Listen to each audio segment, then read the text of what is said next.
নমস্কাৰ ৰয়েল কে কালচাৰৰ সমূহ দৰ্শকক আমাৰ সাপ্তাহিক ৰাশিফলৰ ক্ৰমলৈ পুনৰ স্বাগতম জনাইছোঁ।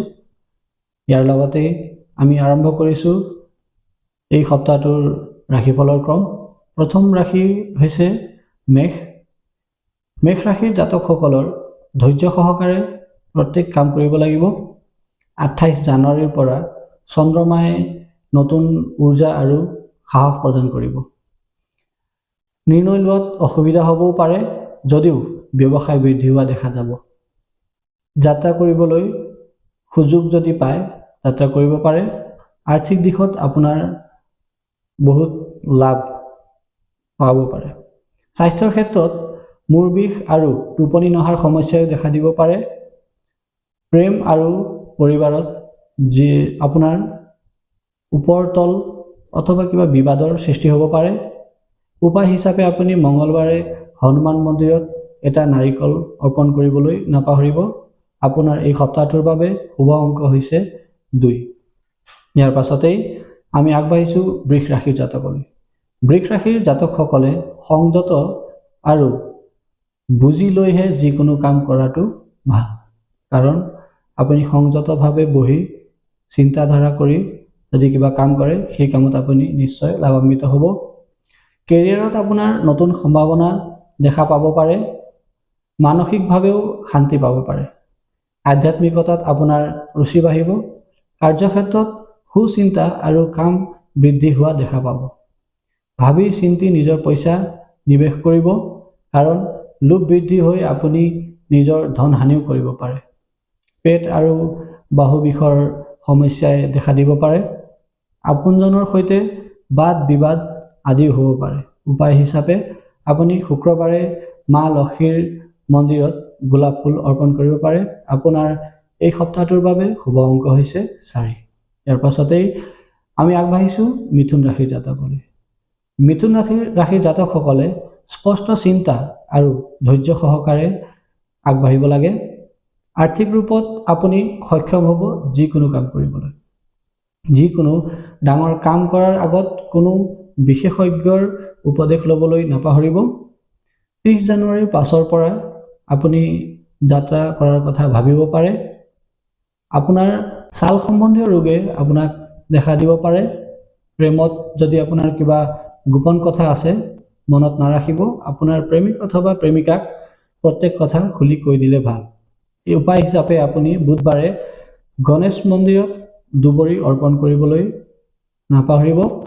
আৰু যদি আপোনাৰ মন আছে কুম্ভ মেলালৈ যাবলৈ, তেন্তে আপুনি গৈ আহিব পাৰিব।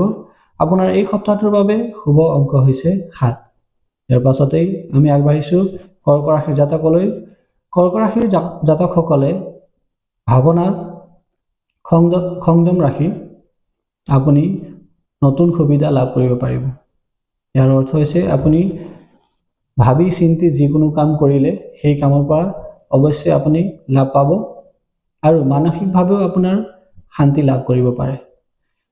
আধ্যাত্মিকতাত আপোনাৰ ৰুচি বৃদ্ধি পাব। যাত্ৰা কৰিলেও আপোনাৰ বহু দিশৰ পৰা লাভ হোৱা দেখা পাব পাৰে। 30 জানুৱাৰীৰ পাছত আপোনাৰ ধন লাভ হ'বলৈ আৰম্ভ হ'ব। যোগ কৰিবলৈ আৰু আপুনি মনৰ অশান্তি দূৰ কৰিবলৈ যিকোনো ফালৰ পৰা পাৰিবাৰিক দিশত আপুনি লাভ কৰিবলৈ সোমবাৰে শিৱলিংগত জল অৰ্পণ কৰিবলৈ নাপাহৰিব। আপোনাৰ এই সপ্তাহটোৰ বাবে শুভ অংক হৈছে 3। ইয়াৰ পাছতেই আমি আগবাঢ়িছোঁ সিংহ ৰাশিৰ জাতকলৈ। সিংহ ৰাশিৰ জাতকসকলে একেবাৰে সতৰ্ক হৈহে যিকোনো কাম কৰিব লাগিব, তেতিয়াহে আপোনাৰ লাভ হ'ব। কেৰিয়াৰৰ দিশত আপুনি নতুন সুযোগ লাভ কৰিব। নিৱেশ কৰিবলৈ যাওঁতে আপুনি বহু প্ৰকাৰে সাৱধান হোৱাটো উচিত, কিন্তু সেইবুলি নিজৰ কাম কৰিবলৈ নাপাহৰিব। সম্বন্ধবোৰৰ মাজত বিশ্বাস বজাই ৰাখিব। বাহিৰৰ কোনোবাই কিবা কথা ক'লে বুলি যিকোনো কথা আপুনি বিশ্বাস কৰি নল'ব। নিজৰ আত্মীয়জনৰ ওপৰত বিশ্বাস বনাই ৰাখিব। আৰু পাৰিলে উপায় হিচাপে আপুনি দেওবাৰে সূৰ্যক জল অৰ্পণ কৰিবলৈ নাপাহৰিব। আপোনাৰ এই সপ্তাহটোৰ বাবে শুভ অংক হৈছে 8। ইয়াৰ পাছতেই আমি আগবাঢ়িছোঁ কন্যা ৰাশিৰ জাতকলৈ। কন্যা ৰাশিৰ জাতকসকলে সন্তুলিতভাৱে চিন্তা কৰি প্ৰত্যেক সমস্যাৰ সমাধান কৰিব পাৰে। কৰ্মক্ষেত্ৰত আপুনি প্ৰগতি লাভ কৰিব, কিন্তু ধৈৰ্য সহকাৰে আগবাঢ়িব লাগিব। কন্যা ৰাশিৰ জাতকসকলৰ চকুৰ সমস্যাই দেখা দিব পাৰে। প্ৰেমত শুভ আৰু পৰিবাৰত আপোনাৰ নতুন সদস্যৰ সংযোজন ঘটিব পাৰে।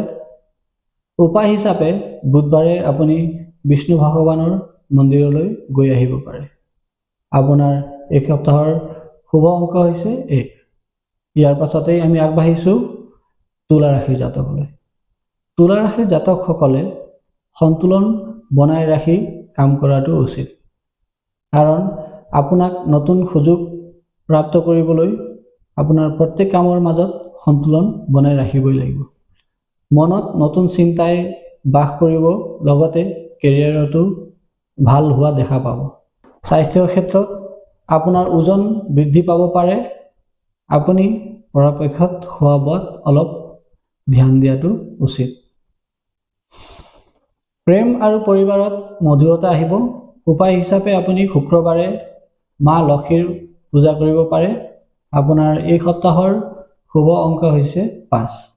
ইয়াৰ পাছতেই আমি আগবাঢ়িছোঁ ধনু ৰাশিৰ জাতকলৈ। ধনু ৰাশিৰ জাতকসকলে ডাঙৰ চিন্তা কৰিব লাগে, আৰু ডাঙৰ চিন্তা কৰিলে লাভ হোৱা দেখা পাব। কেৰিয়াৰত আপোনাৰ প্ৰগতি হোৱা দেখা পাব। যাত্ৰা কৰোঁতে আপুনি সাৱধান হোৱাটো যথেষ্ট প্ৰয়োজন। স্বাস্থ্যত আপোনাৰ হাড়ৰ সমস্যাই দেখা দিব পাৰে। পৰিবাৰৰ পৰা সম্পূৰ্ণ সহযোগিতা লাভ কৰিব। আপুনি উপায় হিচাপে বৃহস্পতিবাৰৰ দিনা হালধীয়া বস্তু দান কৰিব পাৰে। এই সপ্তাহৰ আপোনাৰ শুভ অংক হৈছে 2। ইয়াৰ পাছতেই আমি আগবাঢ়িছোঁ মকৰ ৰাশিৰ জাতকলৈ। মকৰ ৰাশিৰ জাতকসকলে ধৈৰ্য ধাৰণ কৰিব পাৰে। কিয় কৈছোঁ, মকৰ ৰাশিৰ জাতকসকলৰ খং অলপ বেছি, সেইবাবে আপুনি এই সপ্তাহত ধৈৰ্য ধাৰণ কৰিব লাগিব, আৰু ধৈৰ্য ধাৰণ কৰিলে আপোনাৰ সফলতাই প্ৰতীক্ষা কৰি আছে। সেই কথাটো কিন্তু আপুনি মনত ৰখা উচিত। কেৰিয়াৰত আগবাঢ়ি যোৱাৰ বাবে আপুনি এই সপ্তাহৰ প্ৰত্যেক কাৰ্যই আপোনাৰ উত্তম। কাৰ্যৰ ক্ষেত্ৰত বহুতখিনি বাধা আহিব, যদিও আপুনি সেই বাধা নেওচি আগবাঢ়ি যাব। মকৰ ৰাশিৰ জাতকসকলে এইবাৰ যাত্ৰা আৰু ফোনৰ পৰা লাভ পাব পাৰে। আপুনি যদি কিবা নতুন প্ৰজেক্টৰ ওপৰত কাম কৰি আছে বা ভাবি আছে কাম কৰিবলৈ, কাম কৰিব পাৰে আপুনি। এই সপ্তাহটোত আপোনাৰ আঁঠু বিষে দেখা দিব পাৰে। যোগ আৰু আয়ুৰ্বেদৰ সহায়তা আপুনি ল'ব পাৰে। পাৰিবাৰিক বিবাদ হ'বও পাৰে। উপায় হিচাপে আপুনি শনিবাৰে শনি মন্দিৰত মিঠাতেল আৰু মাটিমাহ দান কৰিব পাৰে। ইয়াৰ পাছতেই আমি আগবাঢ়িছোঁ কুম্ভ ৰাশিৰ জাতকলৈ। কুম্ভ ৰাশিৰ জাতকসকলৰ প্ৰত্যেক পৰিৱৰ্তনেই এক নতুন সুযোগ, সেই কথাটো মনত ৰাখিব লাগিব। আপোনাৰ আত্মবিশ্বাস এই সপ্তাহত বৃদ্ধি পাব, উৎসাহো বৃদ্ধি পাব। লগতে আপোনাৰ আধা হৈ থকা কামবোৰ এই সপ্তাহত সম্পূৰ্ণৰূপে হোৱা দেখা পাব। আৰ্থিক ক্ষেত্ৰত আপুনি সাৱধান হ'ব লাগিব, আৰু আপোনাৰ আৰ্থিক সমস্যা এই সপ্তাহটোত অলপ বেছিকৈ দেখা দিব পাৰে। ব্যৱসায়ৰ ক্ষেত্ৰতো আপোনাৰ বিভিন্ন ধৰণৰ সমস্যাই দেখা দিব পাৰে। আপোনাৰ মূৰ বিষ অথবা মাইগ্ৰেইন জাতীয় ৰোগে এই সপ্তাহটোত দেখা দিব পাৰে। আপুনি কিন্তু এই সপ্তাহত বন্ধুবৰ্গৰ লগত খুব মিলাই ৰাখিব, কাৰণ এই সপ্তাহত আপুনি বন্ধুবৰ্গৰ ফালৰ পৰা বহুতখিনি সুবিধা লাভ কৰিব। উপায় হিচাপে আপুনি শনিবাৰে শনি মন্দিৰত মিঠাতেল অথবা ক'লা তিল দান কৰিব পাৰে। পাৰিলে দুখীয়া মানুহক অন্ন দান কৰিব। ইয়াৰ পাছতেই আমি আগবাঢ়িছোঁ মীন ৰাশিৰ জাতকসকললৈ। মীন ৰাশিৰ জাতকসকলে দূৰদৰ্শিতা আৰু ধৈৰ্য বনাই ৰাখিব লাগিব। আগবাঢ়িবলৈ আপুনি চিন্তা কৰিব নালাগে। আগতকৈ এতিয়া মানসিক দ্বন্দ্ব আপোনাৰ থাকিব পাৰে, সেইবাবে আপুনি আধ্যাত্মিক ঊৰ্জা আৰু আত্মচিন্তন কৰিবলৈ নাপাহৰিব। কেৰিয়াৰত লাভ হ'ব, কিন্তু নিৰ্ণয় কৰাৰ আগত কাৰোবাক সুধি ল'ব। ধন ৰাহি কৰিবলৈ আৰম্ভ কৰি দিয়ক, কাৰণ ভৱিষ্যতে আপোনাৰ ধনৰ বেছিকৈহে প্ৰয়োজন হ'ব। মীন ৰাশিৰ জাতকসকলে খোৱা বোৱাত বিশেষ ধ্যান দিব লাগিব। প্ৰেমত আপোনাৰ এইবাৰ মধুৰতা আহিব, কিন্তু আপুনি কথা পাতোতে কাৰো লগত নম্ৰভাৱে পাতিব, কাৰণ অসভ্য আৰু তীব্ৰ কথাৰে আপুনি আপোনাৰ জীৱনলৈ ধ্বংসৰ বাট আনিব পাৰে। উপায় হিচাপে আপুনি বৃহস্পতিবাৰে ভগৱান বিষ্ণুৰ পূজা কৰিব পাৰে। এই সপ্তাহৰ বাবে আপোনাৰ শুভ অংক হৈছে 6।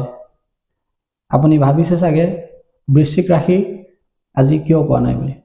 বৃশ্চিক ৰাশি এইকাৰণে লাষ্টলৈ ৰাখিছোঁ, কাৰণ এই সপ্তাহত বৃশ্চিক ৰাশিৰ বাবে বিশেষ সপ্তাহ হ'ব। বৃশ্চিক ৰাশিৰ জাতকসকলে আপোনাৰ সফলতা আগতকৈ বহুগুণে বৃদ্ধি পাব। আপুনি কথা আৰু কাৰ্যপ্ৰণালী আগতকৈ বেলেগ ধৰণে কৰিব লাগিব। সেই কথা আপোনাৰ মনত কিন্তু অন্য ব্যক্তিয়েহে আনি দিব পাৰে। আপুনি নিজতকৈ উচ্চ পদত থকা সকলৰ পৰা উপদেশ ল'বলৈ নাপাহৰিব। আপোনাৰ আয় বৃদ্ধি কৰিবলৈ উৎসাহিত হৈ থাকিব পাৰে, কিন্তু আপোনাৰ এই সপ্তাহত আয় বৃদ্ধি নাপাব। শৈক্ষিক ক্ষেত্ৰত আপুনি বিশেষভাৱে সফল লাভ কৰিব। বৃশ্চিক ৰাশিৰ জাতকসকলে উপায় হিচাপে ৰাম মন্দিৰলৈ বা হনুমান মন্দিৰলৈ যাব পাৰে। এই সপ্তাহটোৰ বাবে আপোনাৰ শুভ অংক হৈছে 3। সেইবাবে আমি বৃশ্চিক ৰাশিৰ জাতকসকলৰ ৰাশিফল অন্তিমলৈ ৰাখিলোঁ, কাৰণ বৃশ্চিক ৰাশিৰ জাতক এইবাৰ এই সপ্তাহটোত ৰজা হিচাপে থাকিব পাৰিব। ইয়াৰ পাছতে এক বিশেষ আপোনালোকক আহ্বান জনাইছোঁ। অহা 2 ফেব্ৰুৱাৰী তাৰিখে বসন্ত পঞ্চমীৰ দিনা আমি সকলোৱে মনত মা সৰস্বতীৰ চিন্তন কৰি ৰাতিপুৱা সোনকালেই উঠি গা পা ধুই পূজা অৰ্চনা কৰি হালধীয়া বস্ত্ৰ যদি ধাৰণ কৰোঁ, মা সৰস্বতীৰ আমি অসীম কৃপা আৰু অনুকম্পা পাব পাৰিম। আৰু আজিৰ এই ৰাশিফলৰ ক্ৰমত সমূহ ৰয়েল কে কালচাৰৰ দৰ্শকসকলক বিনম্ৰ অনুৰোধ জনাইছোঁ, আপোনালোকে এতিয়ালৈকে আমি কৰা ৰাশিফলৰ ক্ৰমবোৰত কিমানখিনি আপোনাৰ মিল খাইছে, অথবা কিবা যদি আপোনাৰ অঘটনো ঘটিছে, অথবা আপোনাৰ মনলৈ কিবা ভাল চিন্তা আহিছে আমাৰ ভিডিঅ'বোৰ চাই, তেন্তে আমাক কমেণ্ট কৰি জনাবলৈ নাপাহৰিব।